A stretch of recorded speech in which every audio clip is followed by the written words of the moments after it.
سود ہے ہی لال، توبہ کی توفیق کیسے ملے گی؟ نہیں مل سکتی۔ کسی چیز کو حرام سمجھ کے کھانا اگرچہ وہ بھی غلط بات ہے، لیکن حرام تو سمجھو، عقیدے کا بنیادی جز تو مانو نا، یہ حرام ہے۔ اور حرام بھی کیسا ہے؟ نبی کریم صلی اللہ علیہ وسلم نے ارشاد فرمایا، جو بندہ اپنی سگی ماں سے جس طرح نکاح کر لے، سگی ماں سے نکاح ہو سکتا ہے؟ نہیں۔ اس کا مفہوم کیا؟ جو سگی ماں سے زنا کر لے، 36 مرتبہ اپنی سگی ماں سے نکاح کرنے کا جو جرم ہے یا برائی کرنے کا جو جرم ہے، وہ سود کے 1 درہم کے برابر ہے۔ آپ نے اور میں نے اس کو بڑا ہلکا سمجھا ہوا، اور یہ شراب اور سود ایسے گناہ ہیں، دونوں جرائم ایسے جرائم ہیں۔ شراب کے حوالے سے بھی آپ نے حدیث سنی ہوئی ہے، اللہ تعالیٰ نے نبی کریم صلی اللہ علیہ وسلم کی زبانی لعنتیں بھیجی ہیں۔ کس کس کے اوپر آپ کو ساری تفصیل پتہ ہے۔ شراب بنانے والے کے اوپر، شراب کشید کرنے والے کے اوپر، شراب اٹھانے والے کے اوپر، پیش کرنے والے کے اوپر، پینے والے کے اوپر، اس کا پیسہ کمانے والے کے اوپر، اس کا پیسہ خرچ، یہ ساری وعیدیں آپ کو پتہ ہیں۔ اسی قسم کی وعیدیں سود کے بارے میں بھی موجود ہیں، ہمیں نہیں پتہ۔ سود لکھنے والے کے اوپر، سود لینے والے کے اوپر، سود دینے والے کے اوپر، سود کی گواہی کے اوپر اللہ کی لعنت ہے، گواہی کے اوپر، گواہی کے اوپر۔ تو جو کھا رہا ہے، آپ بتائیے، ہمارے ہاں بات تلخ ہے، بہت تلخ بات ہے، اور ممبر و محراب سے اس مسئلے کو اس لیے نہیں بیان کیا جاتا، اللہ مجھے معاف کرے، کسی عالم کی توہین کرنا یا کسی طالب علم کی توہین کرنا مقصود نہیں ہے، لیکن بالعموم ممبر و محراب سے یہ سود کا مسئلہ بیان نہیں ہوتا۔ کیوں؟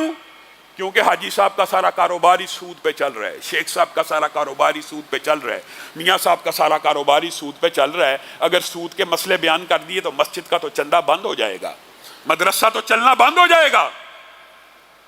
اگر کسی مولوی کا یہ عقیدہ اور فلسفہ ہے تو اس کو بھی اپنے عقیدے کی اصلاح کی ضرورت ہے۔ یہ مسجدیں، یہ مدرسے اللہ رب العزت کی عطا اور فضل سے چلتے ہیں، اللہ تعالیٰ جب تک چلانا چاہتا ہے چلتے رہتے ہیں۔ یہ کسی حاجی یا شیخ کے سود چھپانے یا اس طرح کے مسئلے چھپانے سے مسجدیں اور مدرسے نہیں چل جاتے۔ میرے بھائیو، یہ بڑا سخت باب ہے۔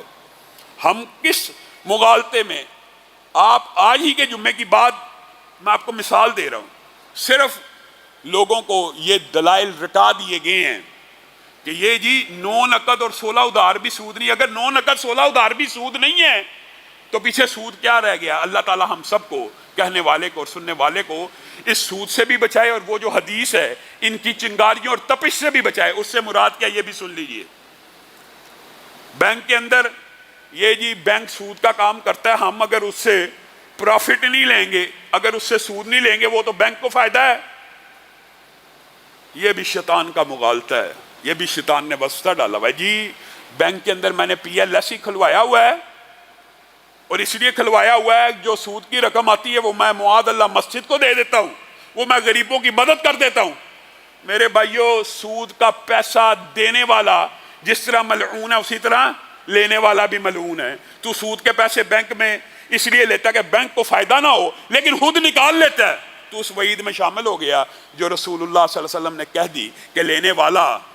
میرے بھائیو، یہ شیطان کے چکر ہیں۔